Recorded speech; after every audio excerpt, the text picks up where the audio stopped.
The courthouse didn't look dramatic from the outside. No towering pillars. No cinematic music. Just concrete, glass, and a metal detector that beeped if you breathed wrong. But I knew something important was about to happen inside. Camila walked beside me, calm as ever.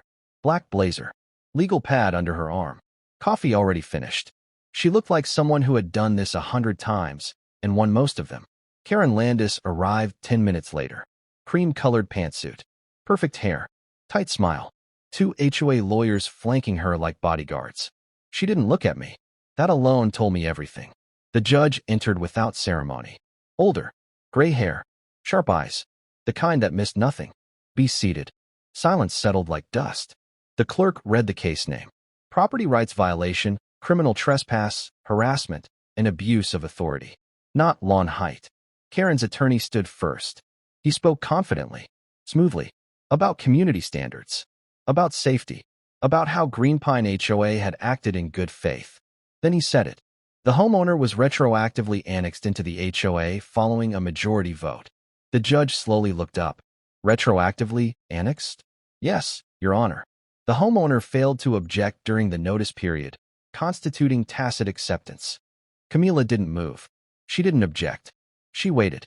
The judge leaned back.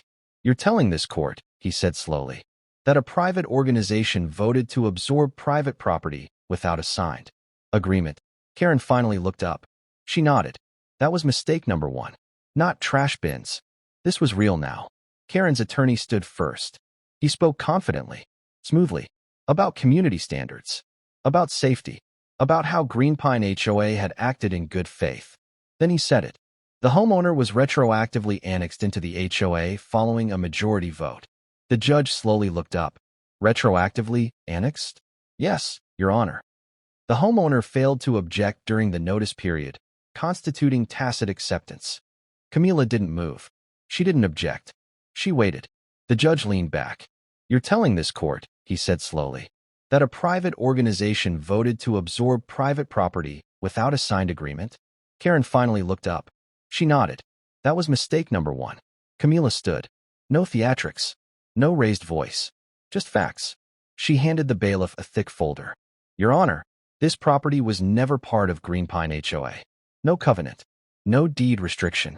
No signature. No consent. She turned one page. Here is the purchase contract. Here is the title report. Here is the plat map. Another page. And here is video evidence of HOA representatives entering my client's home without permission. Karen shifted in her seat. Camila kept going. They trespassed. They harassed. They sent fines. They sent crews. They sent private security. Then she paused. And they violated a court-issued restraining order. The courtroom wasn't quiet anymore. It was tense. The judge nodded once. Play it. The screen lit up. There it was. HOA staff inside my living room. Clipboard. Tablet. Smug confidence. Then the backyard footage. Bolt cutters. Shed latch snapping. My name circled in red. The judge's jaw tightened. Karen's lawyer leaned over, whispering urgently. Karen stared straight ahead. The judge removed his glasses. I want to be very clear. He looked directly at Karen. HOAs are not governments. They do not annex property. They do not override deeds. And they absolutely do not enter homes. Karen opened her mouth. He raised a hand. No. Silence. What happened here was not a misunderstanding. It was a pattern. He flipped through the file. Pressure. Intimidation. Public shaming. Surveillance. He looked up again. And that is harassment. Karen's lawyer attempted one last move. Your Honor, my client relied on internal records, which were wrong. The judge interrupted. And she was told they were wrong. Camila smiled for the first time. The judge continued. This court finds that Green Pine HOA had no jurisdiction over this property. Karen's shoulders stiffened. All fines are void. Her lawyer froze. All notices are null. Karen's face drained of color.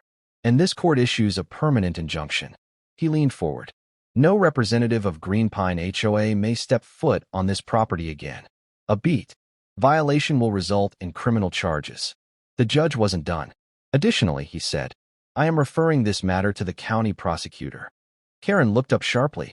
For criminal trespass, harassment, and violation of a restraining order. The courtroom buzzed. Karen's lawyer whispered frantically. Karen didn't respond. She couldn't. Outside the courthouse, cameras waited. Karen exited through a side door. No smile. No confidence. Just damage control. Camila shook my hand. They won't come near you again. She paused. And if they do, they'll regret it. The letters stopped. The flyers disappeared. The drone never came back. A quiet envelope arrived instead. Certified mail. Inside, a formal apology, a settlement offer, and confirmation, in writing, that my property was not, and never would be, part of Green Pine HOA. I framed it, hung it in my office. People think HOAs are about lawns. They're not. They're about control. And sometimes, the only way to keep your freedom is to fight for it.